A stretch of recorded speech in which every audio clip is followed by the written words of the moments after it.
Assalamualaikum warahmatullahi wabarakatuh. Raditu billahi robba wa bil islami dina wa bi Muhammadin nabiyya wa rasulah.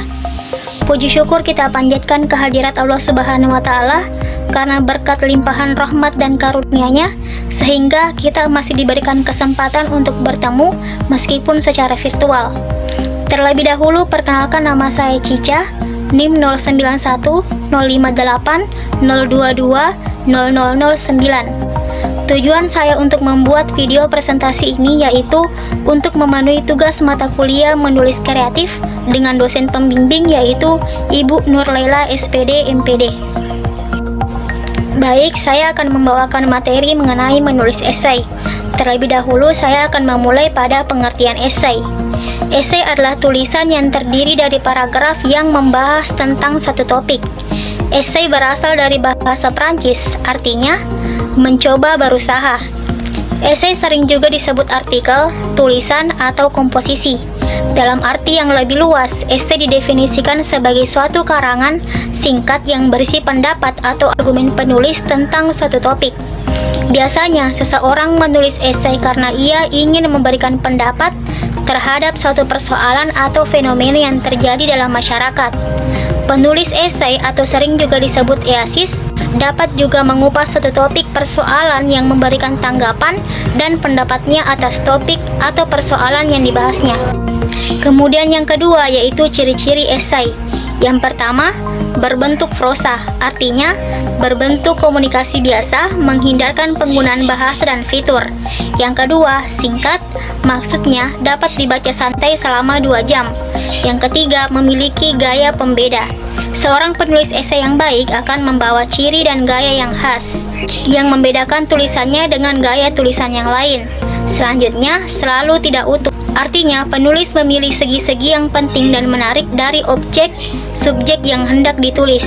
Yang selanjutnya, memenuhi keutuhan penulisan. Walaupun esai dan tulisan tidak utuh, namun harus memiliki Selanjutnya, mempunyai nada pribadi atau bersifat individu, yang membedakan esai dengan jenis karya sastra yang lainnya. Kemudian pembahasan selanjutnya mengenai cara membuat esai yang baik. Yang pertama, menentukan tema atau topik.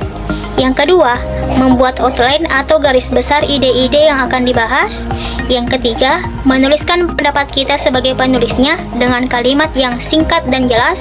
Yang keempat, menulis tubuh esai memulai dengan memilah poin penting yang akan dibahas. Kemudian, buatlah beberapa subtema pembahasan agar lebih memudahkan pembaca untuk memahami maksud dari gagasan kita. Yang kelima, membuat paragraf pertama yang sifatnya sebagai pendahulu. Dan yang keenam, menuliskan kesimpulan. Ini penting karena untuk membentuk opini pembaca, kita harus memberikan kesimpulan pendapat dari gagasan kita sebagai penulisnya. Kemudian yang terakhir, jangan lupa untuk memberikan sentuhan akhir pada tulisan kita agar pembaca merasa bisa mengambil manfaat dari apa yang kita tulis tersebut. Adapun contoh esai dapat kalian simak dengan baik pada presentasi di atas.